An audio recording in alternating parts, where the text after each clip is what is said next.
Vermont's Northeast Kingdom, February 1958, 6:41 in the morning. A 10-year-old boy stood at the end of a farm lane in the dark, wool scarf pulled over his mouth, watching the exact bend in the county road where the headlights would first appear. He'd not checked the sky for El Gate. There wasn't any yet. He checked the bend because he had learned, not been taught, learned that the bus reached that bend 4 moots before it reached hum, and that 4 moots was exactly enough time to know whether its numb fingers would stall work on the door handle. 12 below zero that morning, by the thermometer nailed to the barn. The wind came flat across the open pasture with nothing to slow it down. He had been standing there 6 minutes already. He would stand there roughly 4 more. This was not an emergency. This was Tuesday. Across the snow belt that winter, stay. Across the snow belt that winter, Vermont, Minnesota, Upper McGann. Tens of thousands of children performed some version of the same what, at some version of this same hour, in some version of this same cold, not as an exception to the school calendar, as the school calendar.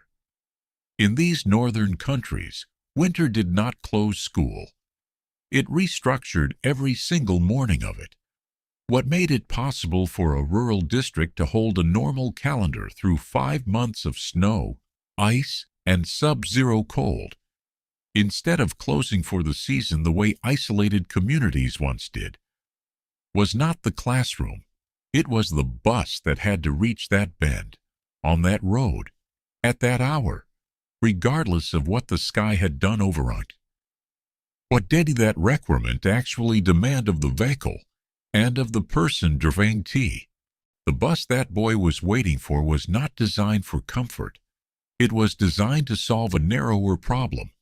Start reliably at 12 below zero. Hold traction on packed snow and ice on unmaintained county roads. Keep 40 children from freezing for the length of a route that could run over an hour. And do all of this while being operated by a single person, with no mechanics working along. School to Stark transported and records from comparable snow belt. Count as enthusiasts parode describe a fleet built around a handful of manufacturers. Wayne Body Company, Super or Coach, Bluebird, whose bodies were mounted on Ford, Chevrolet, International Harvester, or Dodge truck chassis. None of these companies had invented anything exotic for winter. They had instead refined a small number of specific features that mattered on a morning like this one. A heater fed by engine coolant rather than a separate fuel source. A defroster vent aimed at the windshield rather than the whole cabin. Dual rear wheels for flotation in soft snow.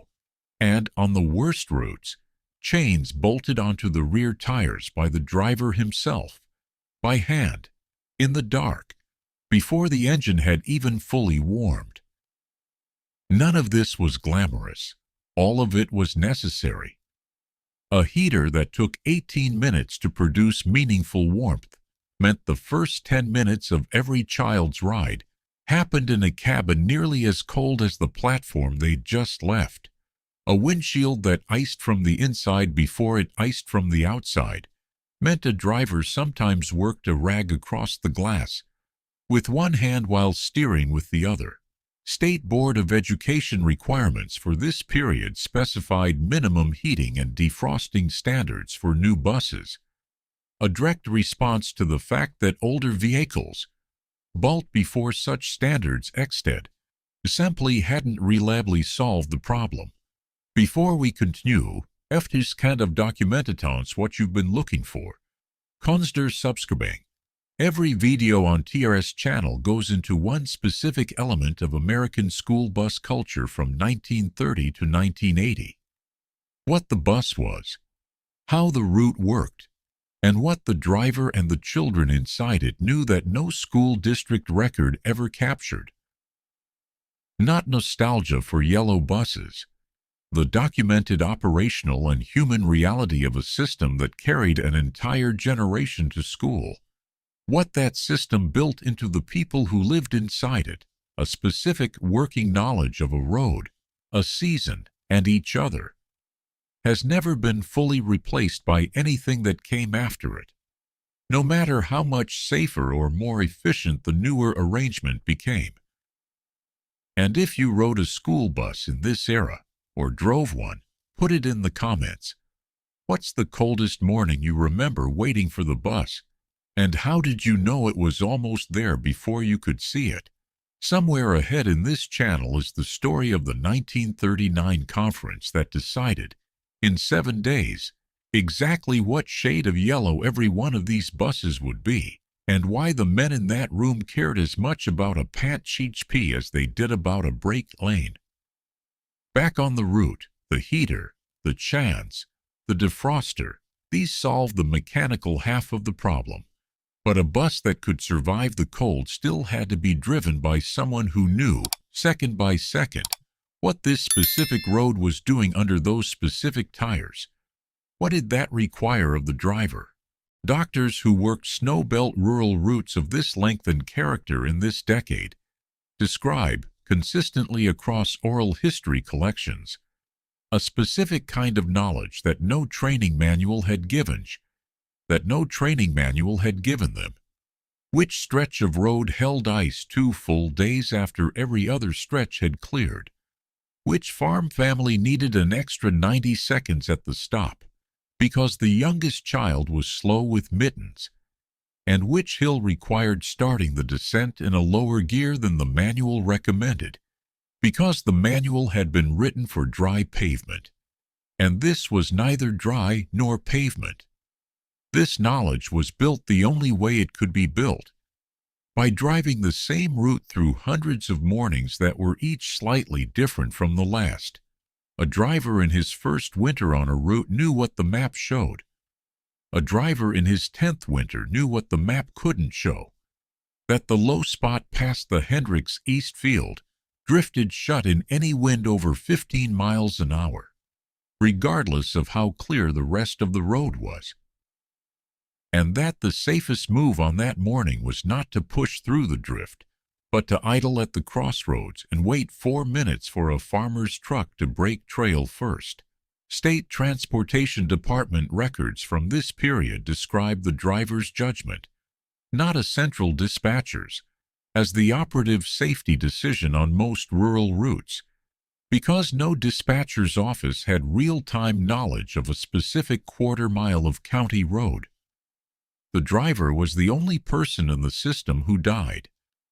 Drivers who worked routes of this character in this region described consistently that they came to know a family's morning rhythm.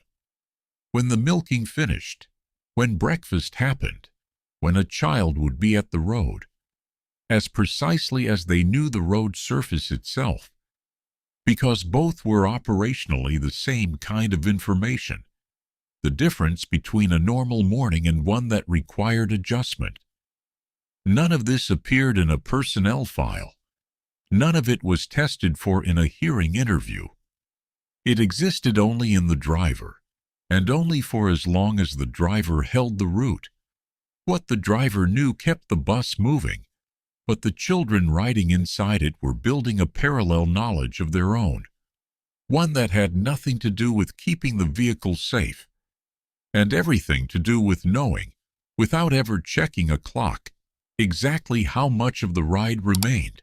Documented childhood recollections from this era, collected in regional oral history and memoir projects across Vermont, Minnesota, and the upper Midwest, describe a remarkably consistent experience. Children who rode the same rural route for years came to know its geography not as information they had learned, but as a place they had experienced. Not as information they had learned, but as something closer to instinct. The specific pitch of the engine climbing a particular grade meant the ride was 2/3 finished. The specific rattle of the floor grating over a culvert meant the schoolhouse was visible around the next stand of trees. A dip in the road that jolted every passenger in exactly the same rhythm marked, for a child who had ridden it 500 times, Not a bump in the road, but a fixed pont on an internal map. The same way an adult knows, without looking, that the third star creaks. None of this was taught. No parent sat a child down and explained the sequence of the route. It was absorbed the way any repeated physical experience is absorbed. Through the body, before the mind had put words to it. A child getting on the bus in the dark on a February morning did not need to see out the frosted window to know where the bus was. The engine told them. The road told them. Their own stomach, tightening slightly on the descent of a particular hill, told them. This knowledge had a social dimension as well. Children learned without being told which seat belonged to which rider by informal seniority, which stop's family would be running late that particular week because of a documented illness or a calving season, and which driver's route required a different kind of quiet than another's. Some drivers permitted nose on the descent of the hole and record slants on the CE. Children absorbed which was which within the first month of a school year and never needed the rules stated aloud. What dat the specific, unspoken geography, bolt enterly by repetin, birthed by nothing but the body's own memory, actually for rural called that a classroom, a textbook, or a parent's direct instruction never could. And what happened to that geography on the morning stopped mattering. The morning a family moved, a route was reassigned, or a school closed. In many small snow-belt districts of this period, the decision to delay or cancel school on a marginal morning was not made from a warm office with a radar map. It was made from information radioed or telephoned in by the drivers themselves. The only people already out on the roads before the sun was up, checking conditions, a superintendent sitting in town, had no way to see firsthand. A driver who found the county road impassable 2 miles past his own farm was, in that moment, the entire district's weather service. He reported back, other drivers on other routes reported back, and a superintendent assembled a decision from a handful of first-hand accounts of specific roads rather than a single regional forecast. This meant a snow day in one of these districts was rarely a simple binary call. It was frequently a patchwork. Some routes ran, some ran late, some were canceled outright, based on which specific road specific drivers had specific reasons to distrust that morning. For families along these routes, it's made the bus driver a figure of genuine daily consequence, not a hired employee performing an anonymous service, but someone whose judgment repeated for years. Families had learned to trust for years. Families had learned to trust or, in rarer cases, to second-guess. A parent putting a 6-year-old out at the end of a lane at 12 below zero was relying, whether they thought about it in these terms or not, on a specific person's specific accumulated knowledge of that specific stretch of road. This was, in the most lateral sense, a community held together for FVE months of the year by a form of experts that no one had formally certified, and that existed almost entirely inside individual people. What happened when that expertise reached its limit? When a storm arrived faster than any driver's judgment could account for. On January 16, 1967, a fast-moving blizzard struck western Minnesota, with winds recorded above 75 miles an hour, and temperatures near 10 below zero, producing wind chills that made exposed skin dangerous within minutes. That morning, 6 buses had already left for their return routes, when conditions collapsed faster than any forecast in hand had indicated. 3 buses turned back almost immediately. The driver's own judgment overriding the original route plan the moment visibility and road conditions made continuing unsafe. The children from those 3 buses were not sent home. They were sent to what many small snow belt communities called storm homes. Households along or near the route whose families had, in advance, agreed to shelter stranded children until conditions passed. This was itself a documented piece of regional infrastructure, an informal, community-built safety net that existed specifically because everyone involved understood that a rural bus route, however well run, could exceed what any single driver or vehicle could safely manage. A fourth bus that morning, driven by Roger Amborn, completed its entire route. Roger Amborn completed its entire route despite the storm, delivering every child home. Amborn himself carrying the last two students to the front door through conditions that made walking on foot from the roads genuinely dangerous. Servers of that storm later described the line of local men who walked out from town, forming a human chain across open fields, to help account for and retrieve stranded children and buses once the worst of the wind had passed. This was not a failure of the system. It was the system's honest edge, the point past which heating systems, tire chains, and a driver's years of accumulated road knowledge could no longer substitute for the raw force of the weather itself, and where the only remaining safeguard was a community that had already decked it before the storm arrived to take care of its own. Buses built before the 1970s carried heating and defrosting systems that were, by later standards, comparatively basque, adequate for an ordinary February morning, but with real LMTs and genuinely extreme contents. What changed, in the decades that followed, to narrow that gap between an ordinary bad morning and a morning like January 16, 1967, through the 1960s and into the 1970s, the specific weaknesses that a storm like the one over western Minnesota exposed became the specific targets of engineering improvement. Heater output and defroster placement, which had been left largely to individual manufacturers' judgment in the 1930s and 1940s, came under tighter state and eventually federal specification. Tire technology moved from chains bolted on by hand in the 1950s and 60s to the modern tire with a rubber belt and steel beltsy, moved from chains bolted on by hand in the dark toward purpose-built winter tread compounds, and, in some districts by the 1970s, mechanically deployed traction devices a driver could engage without leaving the cab. Weather forecasting itself changed the equation as much as the vehicle did.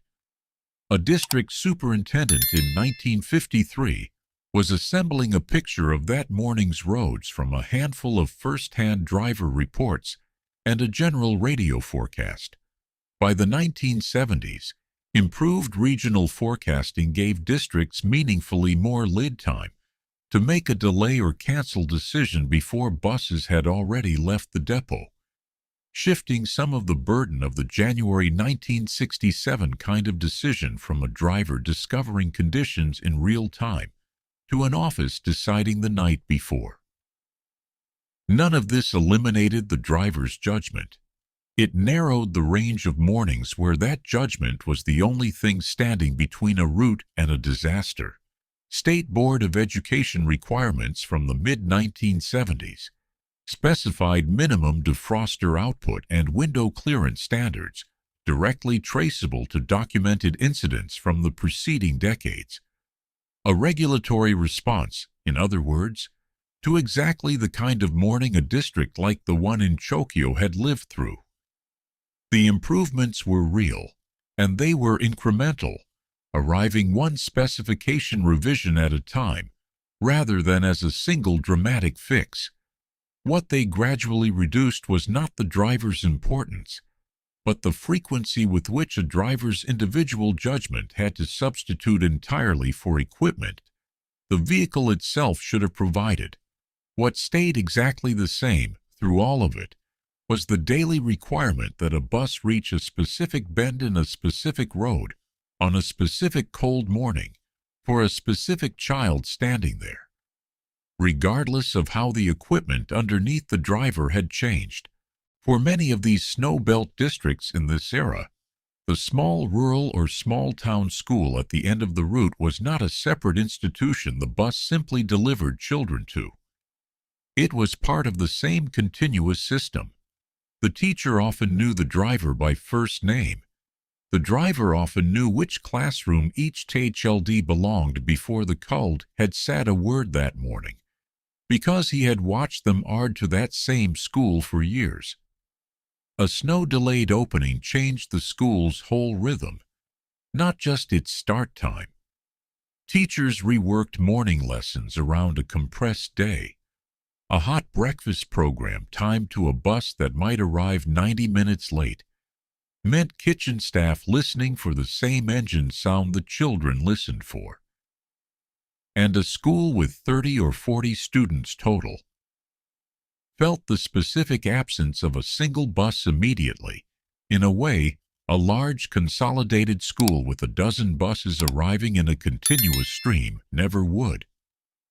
This scale mattered for a specific reason. A small school's staff had the bandwidth to know individual route conditions, individual families, and individual children, in a way that later, larger consolidated schools, serving routes drawn from several former districts combined, structurally could not replicate, regardless of how much better resourced the new school was. None of this made the small school inherently better in every respect. Consolidated schools that followed generally offered more teachers, more course offerings, and better facilities. But the specific tightly coupled relationship between one bus, one route, and one small school, where a driver's daily judgment and a teacher's daily awareness operated as parts of a single local system, was a genuine casualty of scale, not a sentimental one. What exactly did a rural district give up, in operational terms, the morning that relationship was replaced by a larger and more distant one? Documented consolidation timelines across the northern snowbelt states show a consistent pattern from the late 1950s through the 1970s. One-room and small district schools closed in significant numbers, their students reassigned to larger consolidated schools, serving several former districts at once. State Education Department records from this period cite improved curriculum breadth, specialized teachers, and modern facilities as the stated justification. And by those specific measures, consolidation generally delivered exactly what it promised. What consolidation restructured, as an unavoidable side effect, was the route itself. A trip that had run 6 or 8 miles to a local school now often ran 15 or 20 miles to a consolidated one, crossing several former districts' worth of terrain the driver may never have covered before. Pickup times moved earlier to cover the added distance. A driver assigned to a newly drawn, longer route in year 1 had none of the accumulated knowledge that a 14-year veteran of the old, shorter route had built. The specific icy patch, the specific family's rhythm, the specific place a drift always formed in a crosswind. That knowledge did not transfer with the reassignment. It had never been written down anywhere it could transfer from. For the children, the ride itself changed character. A 20-minute trip through a landscape they'd known since they could walk became a 45-minute trip through unfamiliar terrain, shared with children from communities they had never met before consolidation. The bump at the county line, the engine pitch on a particular hill, the specific rattle over a specific culvert, the entire bodily map a child had built over years of the old route, simply stopped applying. A new map would eventually form on the new route for children young enough to build one. But whatever had been learned about the old road was not carried forward. It ended with the last morning that route ran. What was gained in the consolidated school was real. What ended in the route self, the specifc knowledge, held by specifc people of a specific 20-mile stretch of American road, was equally real, and it was not the kind of thing any school board minutes recorded as a loss. By the mid-1970s, most of the districts across Vermont, Minnesota, and the upper Michigan snowbelt that had once run short routes to small local schools had completed their constructions to small local schools, had completed some version of the consolidation process. Buses were better equipped than they had been in 1953. Better heaters, better tires, better forecasting behind every delay decision. Routes were longer, schools were larger. By nearly every measure a state education department would have used to evaluate the system, it had improved. None of those measures had a line item for the specific knowledge that had lived only in the drivers and children of the old, shorter routes. The driver who knew a family's rhythm to the minute. The child who could read a road's entire geography in an engine's pitch and a floor grating's rattle. That knowledge was never ineffective. It was simply never counted, because no one had built a category for counting it. It did not disappear all at once. It disappeared the way most things don't. It disappeared the way most things appear. One retriment, one reassessment, one closed school at a time. Each one a small, undocumented ending that no one thought to mark as significant what was happening. If this channel is going to keep documenting what was in these routes and the people who drove and rode them, subscribe.